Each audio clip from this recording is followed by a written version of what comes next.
Episode 7 में युंगजू को देखकर वो बहुत ही ज़्यादा खुश होकर उसको गले लगाने की ट्राई कर रहा था, लेकिन युंगजू उसको दूर कर देती है और कहती है कि देखो मुझे अंदर जाना है, बहुत टाइम से हम लोग बाहर हैं। युंगजू को देखकर युमिन को पता चल जाता है कि असल में युंगजू खुश नहीं है, लेकिन वो सोच में पड़ जाता है कि आखिरकार ऐसा क्यों हो रहा है। फिर वो दोनों अंदर आते हैं जहाँ पे सारे लोग मिलकर डिनर करते हुए बात करते हैं। यहाँ पे हम दोनों बाप बेटे को पहली बार अच्छे से बात करते हुए देख पाते हैं, जहाँ पे युमिन युंगजू के बारे में ही बात कर रहा था। थोड़ी देर बाद युंगजू युमिन के भाई को देखकर पूछती है वो टेडी बेयर कैसा है, पिंक वाला, जो सुनकर वो उसको चुप करवाने की कोशिश कर रहा था, लेकिन उसके डैड सुन लेते हैं और कहते हैं कि तुम्हें पता है ना, लड़के ऐसी टेडी से नहीं खेलते हैं। लेकिन युमिन कहता है कि कोई बात नहीं, मैं इतना बड़ा हो चुका हूँ, लेकिन फिर भी मुझे वो पसंद है। युंगजू भी उनका ही साइड लेती है, जो देखकर उसके डैड चुप हो जाते हैं। अब डिनर खत्म करने के बाद वो लोग बाहर आते हैं, जहाँ पे युमिन उससे बात करने के लिए रोक रहा था, लेकिन युंगजू मना करके वहाँ से चली जाती है और अपने घर आकर अपनी ग्रैंड माँ को देखते हुए कुछ सोचती है। असल में उसके साथ कुछ हुआ था, इसीलिए वो इतना परेशान थी। अब सीन शिफ्ट होकर हमें बैंक को दिखाया जाता है। हमें पता चलता है कि आज उसका बर्थडे है, इसलिए उसने अपने पेरेंट्स को बुलाया था लंच के लिए, लेकिन उसके पेरेंट्स उस पर बिल्कुल भी ध्यान नहीं दे रहे थे। वो तो अपने में ही मस्त थे, जो देखकर वो थोड़ा सा अपसेट होकर बोलती है कभी तो मेरे ऊपर ध्यान दो, आज मेरा बर्थडे है। उसकी मॉम कहती है तो क्या हो गया, तुम अपने फ्रेंड्स के साथ सेलिब्रेट ना करके हमें क्यों बुलाया है, हमारा टाइम बर्बाद करने के लिए। वो अपनी मॉम से कहती है आपने ऐसा क्यों बोला, कभी भी तो आप मेरे साथ नहीं रहती हो। वो याद करती है बचपन में भी वो अकेले ही बर्थडे सेलिब्रेट करती थी, जो याद करके वो बहुत ही ज़्यादा सैड हो जाती है। उसकी मॉम कहती कि मैंने तुम्हें सब कुछ प्रोवाइड किया और तुम्हें क्या चाहिए था जो तुम ऐसे बात कर रहे हो। वो कहती है कुछ नहीं। फिर वो कहती है कि मैं जल्द ही शादी करने जा रही हूँ। उसकी मॉम कहती है आजकल की लड़कियाँ शादी से दूर भागती हैं, तुम बहुत ही ज़्यादा अजीब हो जो शादी के लिए मरे जा रही हो। भगवान करे कि तुम्हें तुम्हारी जैसी ही बेटी मिले। बैंक कहती है मैं भी ऐसी ही चाहती हूँ, ताकि मैं अपनी बेटी को अच्छे से प्यार तो कर सकती हूँ, आपकी तरह नहीं। थोड़ी देर बाद वो देखती है कि वहाँ पे चाओ कुछ लोगों के साथ आता है। दरअसल उसने भी अपने भाई का बर्थडे सेलिब्रेट करने के लिए यहाँ पर आया था, जहाँ पे वो अपने पेरेंट्स से भी बात करता है। बैंग उसे देखकर पहले तो चुप रही थी, लेकिन बाद में वो ऐसा नहीं करती है।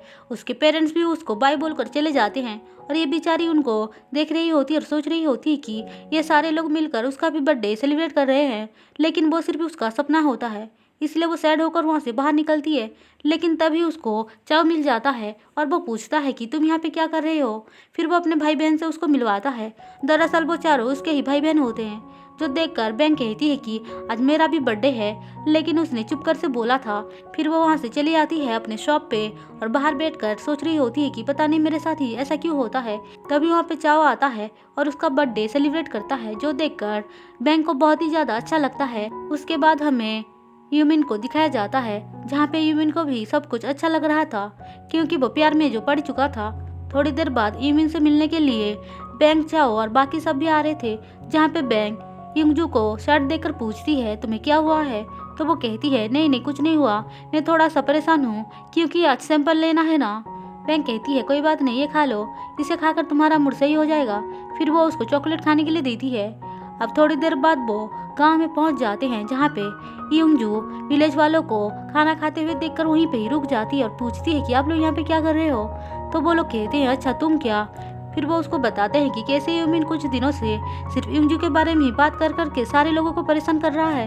युंगजू उनकी बातें सुनकर हंसती है। फिर वो उनको बाय बोलकर आगे निकल रही होती है, लेकिन देखती है कि दूसरे तरफ से युमिन दौड़ते हुए उसके पास ही आ रहा था, जहाँ पे ये उसको देखकर थोड़ी बहुत बात करती है, लेकिन वो उसको इग्नोर करके वहाँ से चली जाती है और कहती है कि मुझे बहुत काम है। जो देखकर युमिन कुछ भी समझ नहीं पाता है कि आखिरकार युंगजू उसको इग्नोर क्यों कर रही है। अब ये सारे मिलकर सैंपल को टेस्ट करते हैं। फिर काम खत्म करने के बाद खाना खाते हैं, जहाँ पे ये लोग पूछते हैं कि तुम और चाओ कैसे मिले थे। तो वो लोग कहते हैं कि तो वो दोनों कहते हैं कि पहले हम दोनों एक दूसरे को पसंद नहीं करते थे, लेकिन एक दिन वर्कआउट करते टाइम वो लोग एक दूसरे से मिले थे और तब से ही वो दोनों फ्रेंड्स हैं। ये लोग बहुत सारी बातें करके हंसी मजाक कर रहे थे। तभी उनको कुछ सामान लाने की जरूरत पड़ती है, तो चाओ कहता है कोई बात नहीं, मैं जाकर ले आता हूँ। फिर वो युमिन का ही स्कूटी लेकर आता है, जो देखकर युमिन कहता है कि ये क्या, तुम मेरे फेवरेट स्कूटी को कैसे ले सकते हो। चाओ कहता है कोई बात नहीं, ये मुझे भी अच्छा लगता है। युंगजू कहती है कि मैं भी इस पे राइड करना चाहती हूँ। युमिन कहता है तुम तो पहले भी इस पे आ चुकी हो, लेकिन उस बेचारी को तो याद ही नहीं था कि वो ड्रंक हालत में उस गाड़ी में बैठी थी। अब चाओ बैंक की तरफ देखकर बोलता है मुझे किसी की हेल्प चाहिए, चलो तुम मेरे साथ। बैंक कहती है मैं क्यों? तो वो कहता है कि इतने सारे लोगों के लिए मैं कैसे अकेले सामान लेकर आ सकता हूँ। अब बैंक और वो निकल पड़ते हैं सामान लेने के लिए। रास्ते पे बैंक उससे पूछती है कि तुम्हारे इतने सारे भाई बहन हैं, क्या तुम उनके साथ रहते हो?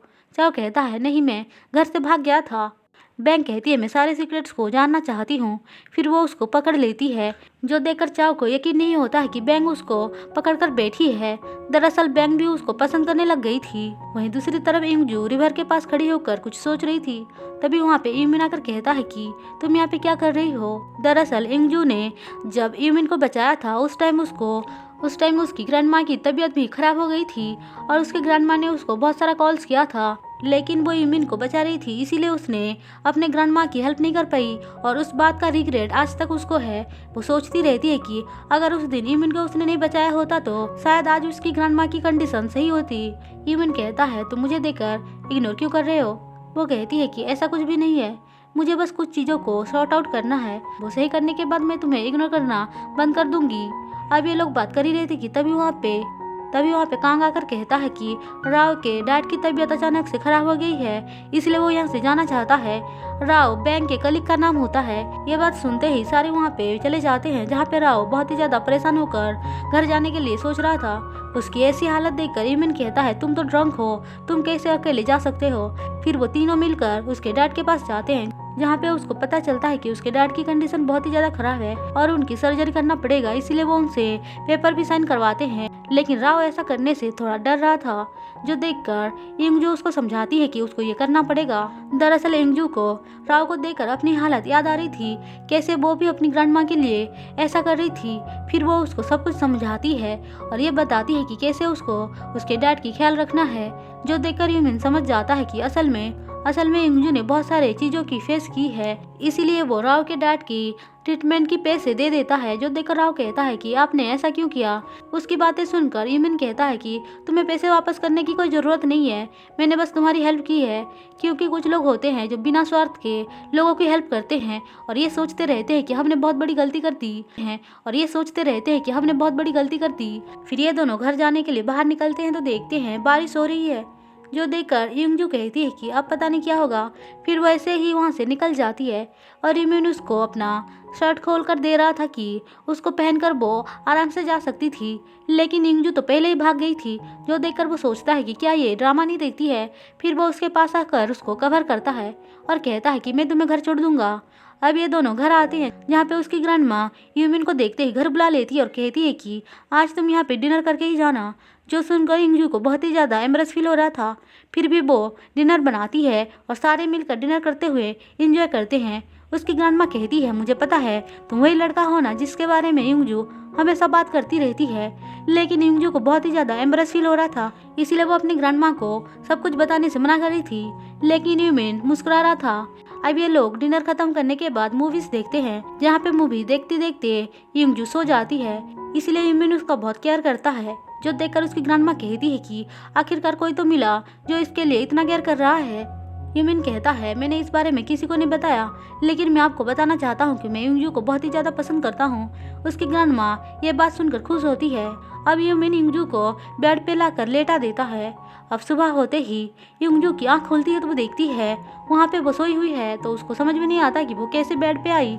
फिर उसको तुरंत ही यूमिन के बारे में याद आता है, तो वो बाहर निकल कर देखती है यूमिन तो जा चुका है और उसके पास एक नोट पड़ा हुआ है जिसमें उसने सॉरी लिखा था।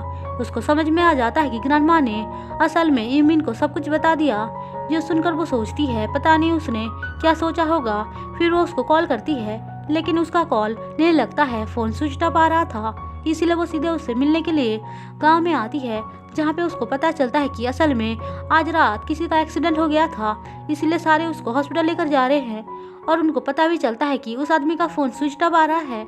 ये बात सुनते ही इंगजू घबराते हुए सीधे यूमिन के पास आती है, जहाँ पे सिर्फ चाव था। चाव कहता है उसने बोला कि उसको कैंपिंग करना है, इसलिए उसने मुझे कैट का ख्याल रखने को बोलकर चला गया। ये बात सुनते ही इंगजू उसको हर तरफ ढूंढने लग जाती है और आखिरकार उसको यूमिन मिल जाता है, वो भी कैंपिंग करते हुए, जिसको देखकर इंगजू बहुत ही ज़्यादा गुस्सा करते हुए बोलती है तुम ऐसे कैसे आ सकते हो बिना बताए, तुम्हारा फ़ोन भी स्विच ऑफ है, तुम्हें पता है क्या, तुम्हारे बारे में सोच सोच कर मैं कितना घबरा गई।